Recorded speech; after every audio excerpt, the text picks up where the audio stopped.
Dahil dito, minabuti namin na mag-akda ng panukalang batas na layong gawin 6 na taon ang fixed term ng halal ng barangay officials.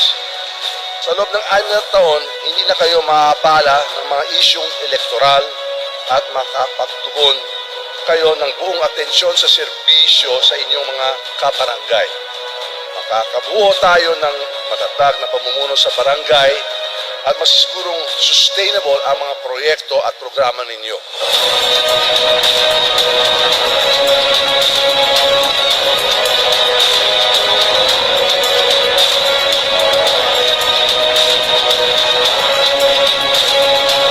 Sa pagtatapos, nais ko muling magpasalamat sa inyong lahat.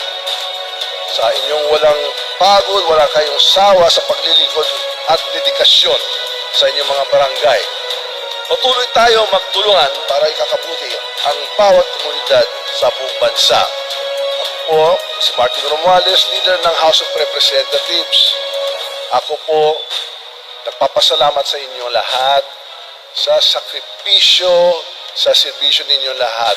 Kahit kung wala po kayo, mahihirapan talaga, hindi lang ating gobyerno, pero yung taong bayan. At dahil po sa iyo, yung sa serbisyo ninyo, nilulutas mo ang taong bayan sa lahat ng mga problema at lang sa kanilang kahirapan. Kaya taus-puso kami talagang nagpapasalamat. Maraming salamat po. Mabuhay ang Liga ng mga Barangay at mabuhay ang Sambayang Pilipinas.